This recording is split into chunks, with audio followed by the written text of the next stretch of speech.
मैं गिरिराज प्रसाद मीणा, प्राध्यापक राजनीति विज्ञान, राजकीय वरिष्ठ उपाध्याय संस्कृत विद्यालय दौसा।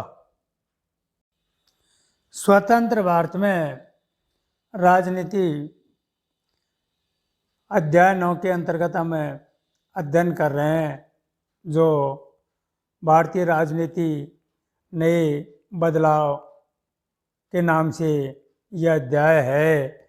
और इसमें अब से पहले हम 2 वीडियो आप तक पहुंचा चुके हैं। आज हम इस पाठ का तीसरा और अंतिम वीडियो आपको जारी करने जा रहे हैं।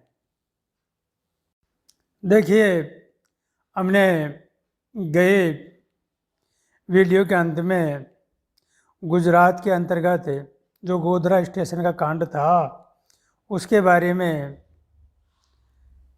जानकारी प्राप्त की थी और इससे किस प्रकार से गुजरात के अंदर सांप्रदायिक दंगे हुए और वहाँ की गुजरात की सरकार को बर्खास्त करके राष्ट्रपति शासन लागू करना पड़ा था।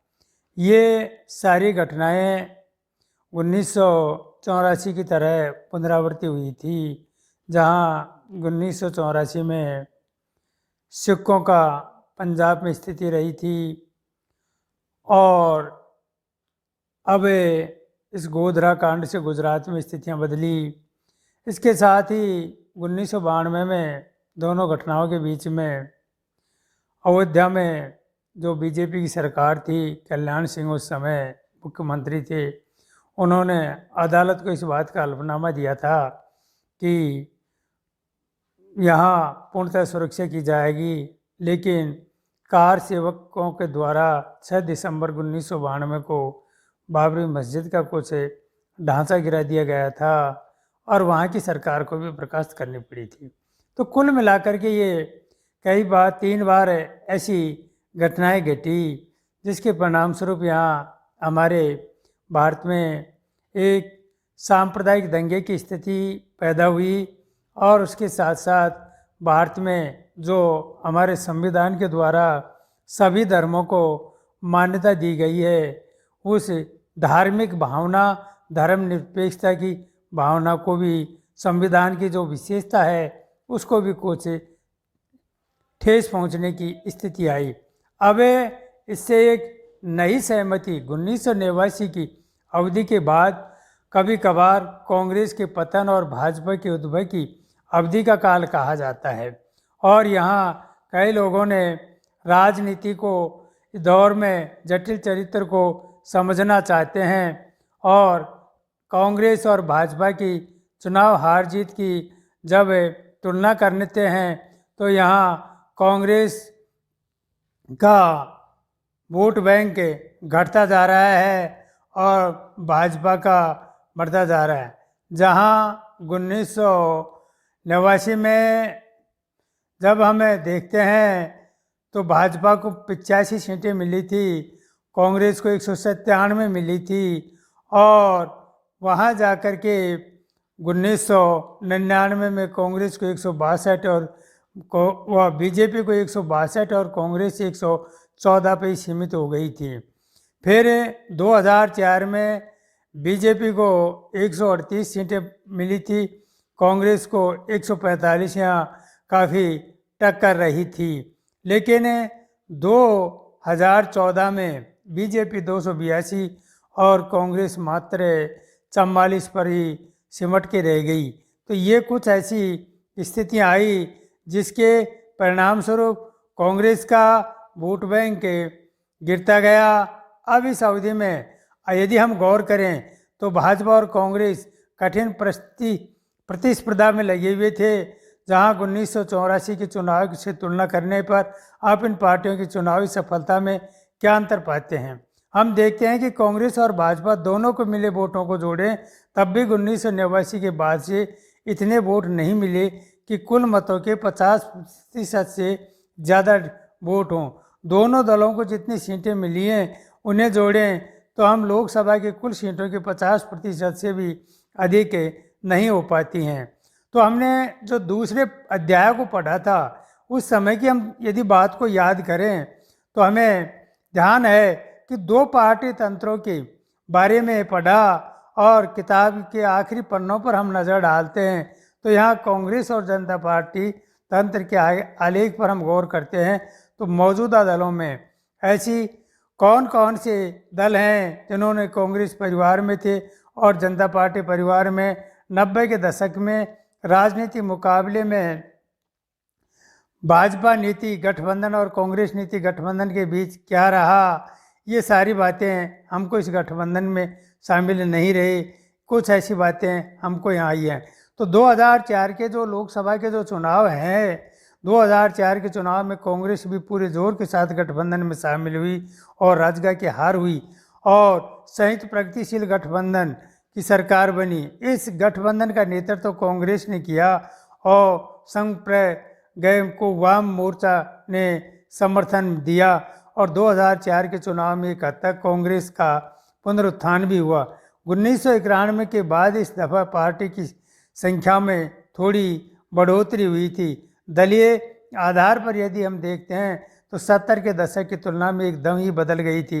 1990 के जो दशक है, इस दशक के आधार पर भी राजनीतिक प्रक्रिया में चार तरह की पार्टियां उभर कर आई जो हमने पढ़ सकते हैं। कांग्रेस के साथ गठबंधन में शामिल दल, भाजपा के साथ गठबंधन में शामिल दल, वाम मोर्चा के दल और कुछ ऐसे दल जो तीनों में से किसी भी दल में शामिल नहीं रहते थे और वे मुकाबला बहुकोणीय हो जाता था और एक तकाज राजनीतिक विरोध विचारधाराओं में हेर फेर कर देते थे। ऐसी स्थिति में अनेक महत्वपूर्ण मामलों में अधिकतर दलों के बीच एक व्यापक सहमति है और कड़े मुकाबले और संघर्षों के बावजूद अधिकतर दलों के बीच एक सहमति उभरती सी जान पड़ सकती है। इसी सहमति में चार बातें मुख्य हैं। पहली, नई आर्थिक नीति पर सहमति। कई समूह नई आर्थिक नीति के खिलाफ थे लेकिन ज़्यादातर राजनीतिक दलों ने इस दल इन नीतियों के पक्ष में थे और अधिक दलों का मानना था कि नई आर्थिक नीति से देश समृद्ध होगा, भारत विश्व के एक आर्थिक शक्ति के रूप में उभर करके सामने आएगा। और जब 2004 के चुनाव के परिणामों के बाद में जब ये स्थिति आई तो दूसरी पिछड़ी जातियों के राजनीति और सामाजिक दावों की स्वीकृति है। राजनीतिक दलों ने पहचान लिया कि पिछड़ी जातियों के सामाजिक राजनीतिक दावे को स्वीकार करने की ज़रूरत है। इसी कारण आज सभी राजनीतिक दल शिक्षा और रोजगार में पिछड़ी जातियों के लिए सीट के आरक्षण और राजनीतिक दलों के लिए सुनिश्चित करने के लिए तैयार है कि अन्य पिछड़ा वर्ग को भी सत्ता में समुचित साझेदारी या भागीदारिता मिले। तीसरी, देश के शासन में प्रांतीय दलों की भूमिका को भी स्वीकृति और प्रांतीय दल और राष्ट्रीय दलों का भेद अब लगातार कम होता जा रहा है। इससे अध्याय में हमने देखा है कि प्रांतीय दल केंद्रीय सरकार को बनाने में काफ़ी भागीदारिता भी निभाते हैं। चौथी, विचारधारा की जगह कार्य सिद्धि पर जोर है। जो विचारधारा सहमति के बगैर राजनीतिक गठबंधन की राजनीति है और इसी दौर में राजनीतिक दल विचारधारा के अंतर की जगह इस हिस्सेदारी की बातों पर जोर देती है। तो हिंदुत्व की विचारधारा से भी सहमत नहीं है लेकिन ये दल भाजपा के साथ गठबंधन शामिल हुए और सरकार बनाई और वो 5 साल तक चली। तो ये सभी महत्वपूर्ण बदलाव हैं।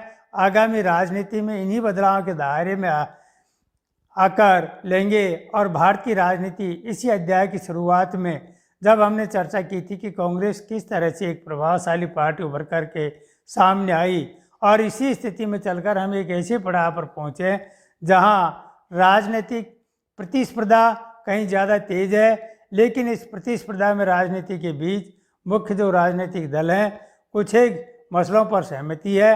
अगर राजनीतिक दल इस सहमति के दायरे में सक्रिय हैं, जन आंदोलन और संगठन के विकास के रूप में स्वपन और तरीकों की पहचान कर रहे हैं तो गरीबी स्थापित न्यूनतम मजदूरी आजीविका और सामाजिक सुरक्षा के मसले में जन आंदोलन के जरिए राजनीतिक एजेंडे के रूप में सामने आ रहे हैं। ये आंदोलन राज्य को इसके लिए जिम्मेदारी के प्रति सचेत कर रहे हैं और इसी तरह जाति, लिंग, वर्ग और क्षेत्र के संदर्भ में न्याय तथा लोकतंत्र के मुद्दे उठ रहे हैं। इसे विश्वासपूर्वक हम कह सकते हैं कि भारत में लोकतांत्रिक राजनीति जारी रहेगी और यह राजनीति इसी अध्याय में वर्णित कुछ चीज़ों के तन में आकर के विचार जाहिर करती है।